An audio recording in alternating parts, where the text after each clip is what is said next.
Face à un G7 divisé, Xi Jinping et Vladimir Poutine affichent leur unité. Le président chinois Xi Jinping et son homologue russe Vladimir Poutine, lors d'une réception à Tianjin, le 8 juin.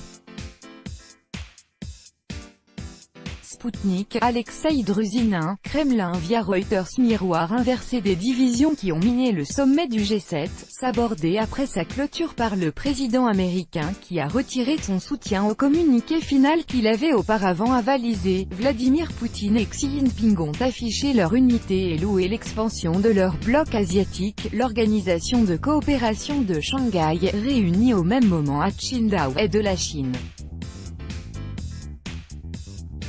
Lors de ce sommet de l'Organisation de coopération de Shanghai, OCS, qui s'est tenu pendant 2 jours dans la ville portuaire de Qingdao, Xi Jinping a souhaité la bienvenue à de nouveaux venus, l'Inde et le Pakistan, au sein du bloc créé en 2001. L'OCS vise à accroître la coopération économique et sécuritaire entre ses membres et comprend également les ex-républiques soviétiques d'Asie centrale du Kazakhstan, du Kirghizistan, du Tadjikistan et d'Ouzbékistan. Le président iranien Hassan Rouhani, dont le pays est observateur à l'OCS, était également présent pour s'assurer du soutien de Pékin et Moscou à l'accord sur le nucléaire iranien après sa dénonciation par Washington. Avec l'accueil de l'Inde et du Pakistan dans ses rangs, l'OCS devient encore plus forte, a salué le chef du Kremlin.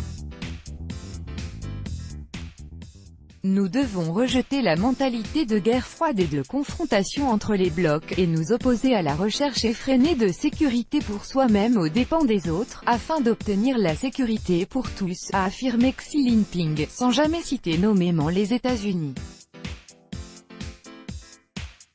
Une démonstration d'unité alors que les divisions au sein de l'OCS ne manquent pas. L'Inde s'inquiète ainsi des projets chinois d'infrastructures chez son rival pakistanais et continue d'avoir un litige frontalier avec la Chine dans l'Himalaya. Mais l'occasion était trop belle pour Vladimir Poutine et Xi Jinping de se poser en chantre de la coopération, tandis qu'à la Malbaie, sur les bords du Saint-Laurent, au Canada, les dirigeants du G7 affichaient leur division. Le babillage des membres du G7 selon Vladimir Poutine interrogé par la presse sur le document final du sommet du G7, auquel le président américain Donald Trump a finalement retiré son aval après l'avoir approuvé, le président russe n'a pas hésité à ironiser sur ce qu'il a qualifié de « babillage » des membres du G7. Je pense qu'il faut arrêter ce babillage inventif et se tourner vers les sujets concrets relevant d'une vraie coopération, a-t-il dit. Selon des propos rapportés par les médias russes, le président russe a également affirmé que les pays du G7 avaient, encore une fois, échoué à prouver que Moscou était derrière l'empoisonnement de l'ancien espion Sergueï Skripal et de sa fille en mars à Salisbury, au Royaume-Uni. Le G7 a ainsi endossé la thèse de Londres concernant la tentative d'assassinat de Skripal et de sa fille, estimant hautement probable que la Fédération de Russie a été responsable de cette attaque, en l'absence d'explications alternatives plausibles. Tout le monde a exprimé sa solidarité avec Londres concernant un certain événement à Salisbury mais encore une fois rien de concret n'a été dit, a déclaré Vladimir Poutine depuis Qingdao.